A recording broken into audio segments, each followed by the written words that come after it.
A new week-long ATP and WTA combined tournament set to take place at Memorial Drive following a $10 million SA government commitment.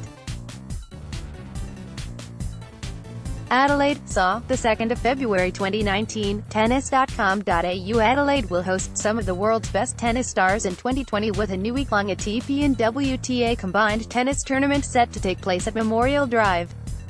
Tennis Australia CEO Craig Tiley and Tennis SA President Thiele and CEO Stephen Baldas were joined by SA Premier Stephen Marshall and SA Minister for Sport, Recreation and Racing Corey Wingard MP for the announcement today. A $10 million SA government commitment to the Memorial Drive Centre Court's redevelopment has enabled Adelaide to host the event. Stage 1 of the project will include a new woven fiberglass membrane fabric roof covering the existing stands and centre courts, 4 refurbished ITF standard plexicushion match courts, new fencing and lighting, improved access between the centre and outside courts during tournaments. Craig Tiley said Tennis Australia had a vision for the future of the Australian tennis summer which would see the global tennis season launched each year in more cities across the country. It's important for us to continually improve on the great tennis offering we have in Australia to ensure there are more opportunities for players, more opportunities for fans to get to see them in their hometowns and more global exposure for our sport, Mr. Tiley said. A major part of that vision is delivering more world-class tennis to capital cities around Australia, which is what this tournament will help do. It is a vital piece in our vision to ultimately grow tennis and provide inspiration for future generations, he continued. We are thrilled to welcome the return of international tennis to Memorial Drive, which will showcase Adelaide and South Australia to a global television audience from more than 200 countries, Premier Stephen Marshall said. This significant investment will attract more interstate and overseas visitors to South Australia to support our growing $6.9 billion visitor economy and create jobs, enhancing our reputation as a world-class destination for tourism and sporting events.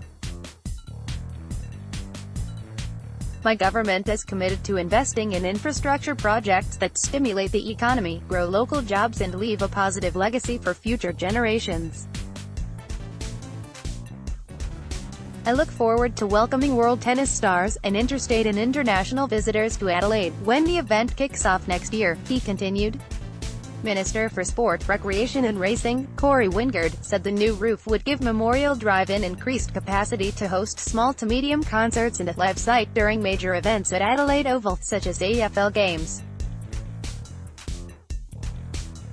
The roof will also allow for the year-round training of the state's tennis talent and for use by community groups who are able to access Memorial Drive, Minister Wingard said. Thousands of budding tennis players will now get the chance to see their heroes play live in their home state. The flow-on benefits from such a tournament to the state's sporting communities is immense, he continued. Tennis SA CEO Stephen Baldas said the new tournament in Adelaide and improved facilities at Memorial Drive will help attract new fans to the sport. The redevelopment of Memorial Drive and the securing of a week-long WTA and ATP combined tournament is extremely exciting for tennis in South Australia, Mr. Baldas said. We have a long tennis history in Adelaide and the upgrades to the facilities announced today by the Premier and Minister Wingard will help us connect to a whole new generation of fans across the country and the globe by providing a new source of inspiration for young athletes to choose our sport. We've worked closely with the SA government, via the South Australian Tourism Commission, to ensure world-class men's and women's tennis content will be played in Adelaide from 2020, he continued. The week-long tournament, which is subject to ATP and WTA approval, is expected to attract more than 120 of the world's top singles and doubles players and offer a minimum of $2 million in total prize money.